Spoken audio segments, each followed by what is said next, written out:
I'm Ellen Milanich. I'm Levon Sterling, and we're best friends. We've known each other from about For 12 years. For 12 years, and we met showing our work at the Exeter Art Gallery 12 years ago. And I thought, well, I'm going to give her a call because I didn't know who this person was that I was showing with. And when after we got done talking, it was like I'd known her for 100 years. And so then from then we were showing our work at Arts Visalia, Visalia Art League, and we got to know each other real good doing that. This is an internationally published book, and it is portraits and figures and the best of portrait and figure artists, contemporary artists. And Ellen and I are both in this book, which is kind of unusual since there's only about 3 people even from California in the book.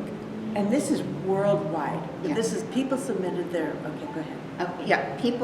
People were invited to be in this book, and Ellen and I were actually sitting having coffee one day. At Tazaria. Yeah, and Ellen looked at her email, and she said, "Oh my gosh, I've been invited to be in this book." And I said, "Oh, that's fantastic." And I got home and looked at my email, and I was too, which was just amazing to me. So anyway, because we neither one had submitted to be in the book. So the one that they selected, you submit your pictures to the company, and then they pick out which ones they like. And this is the one of mine that they liked. And then you have to write a little something right here, and they tell you what to write.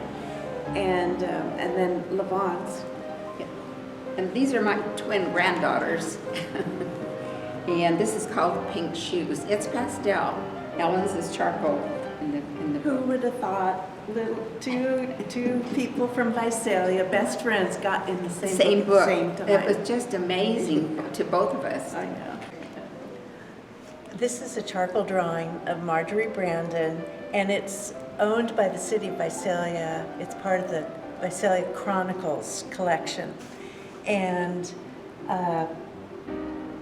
Marjorie Brandon, I think she was turning 100 years old, and this was her birthday party that I took the reference photo at. It was so cute. She had this little pink crown on her, ostrich feathers and stuff. And so for the Chronicles, I thought, I wanted to draw somebody of importance in Visalia, and I thought Marjorie Brandon, because this is an art thing. And so I drew Marjorie. I had those reference photos from her birthday, so it worked out perfect. And I think I got her. She that spark that she has. This is a cat that belongs to my daughter that lives in Sacramento. And I took a picture of him because he was sitting on this book. And this book was called Love is Kind. This is a pastel painting. And it's on a different paper than some of the other papers. This is pastel matte, which is a more slick paper with a hard back. And it gives you a crisper look. You can get a more defined look with that pastel.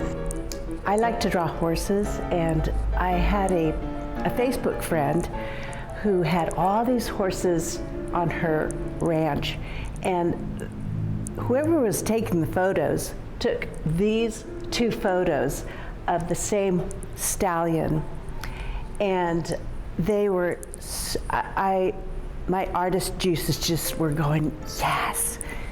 So because of the motion of the mane, he's going like this, and the prancing, and his head was bowed, and so it made for a really good composition.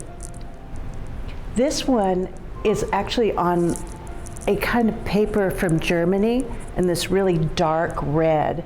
And you know, I do some experimenting, because doing different kind of paper really makes your picture different.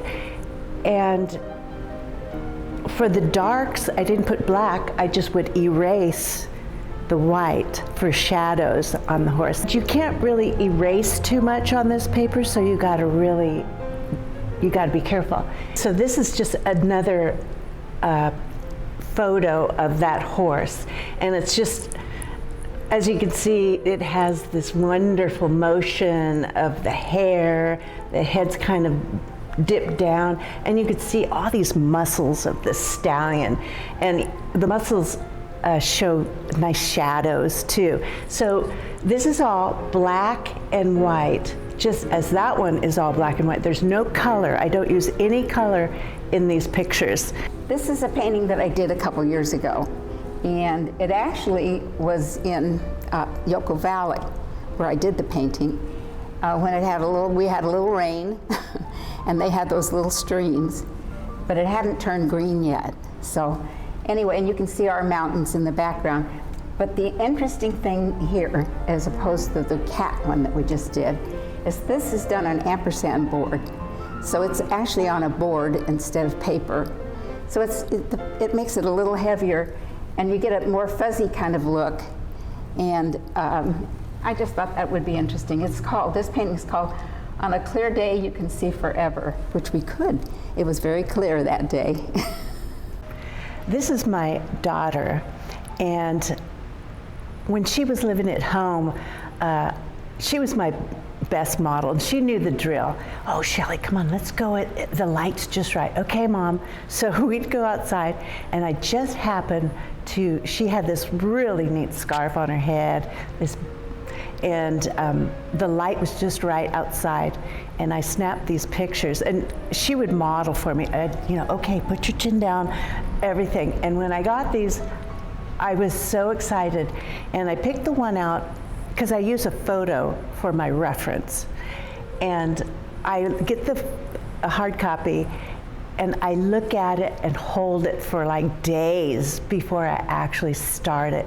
I study all the little shadows, and then I put in my mind the things that I wanted to remember to put on the picture, because it's just all black and white, and the brightest white is always the last. And the brightest white on this one is her little diamond earring.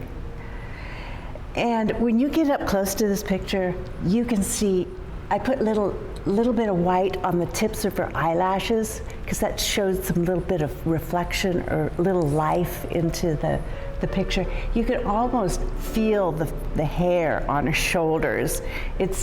And I often come back and look at it, because I did this probably about 10 years ago, no, 15, and I think, wow, I don't think I could reproduce that. If it was just, I think because it was my daughter, and I love this. There's not one flaw in this picture, and artists, they don't ever say that about their work. One Glorious Day is this painting, and the Monterey Walk, where you walk on the trail right along the Monterey Peninsula there. This is where I took the picture that I worked from. Actually, I worked from life on this one first, and then took the picture home and finished it. But I was there with a group of painters that I paint with on Saturdays, and we were there for 5 days, 6 days, something like that. And so I have quite a few of the Monterey Carmel area, and this was just really a fun trip, and that was an easy spot for me to get to. I also got this picture off of Facebook from a friend of mine, and it was, what I liked about this picture was it had this real dreamy quality about it, and I don't usually, most of my pictures are very tight and they're precise. This one was, I could just kind of try to let go a little bit of my my drawing, and the moon is all white pastel, and it's bright white, bright. And so I just kept going, and I put stars behind through her, kind of give that magical, enchanting kind of quality. And I love doing that. This is an oil painting, and it's on linen backed with a cardboard. And I do oil as well as pastel. These flowers are actually from Ellen's yard, and I paint in her yard lots of times. In fact, I've gone there and painted with the group that I paint with Saturday. They came over a couple times, and I also did a workshop at her house in her backyard. She has a beautiful backyard, and we painted there, and it rained. The day that it rained, we went. She had a little shed. It had a big porch on it, and so all of my students crowded onto the porch, and we kept painting.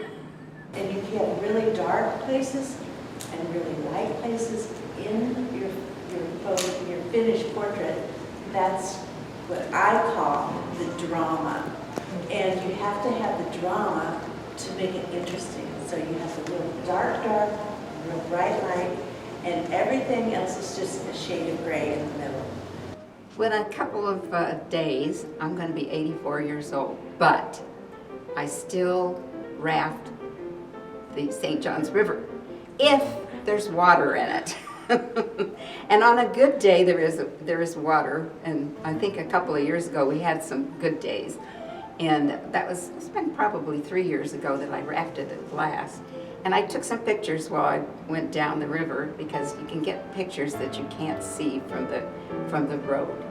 And so I took a lot of pictures, and this is the St. Johns River when it has a lot of water in it and people are rafting. I didn't put the rafters in there. I was more interested in what was going along this side.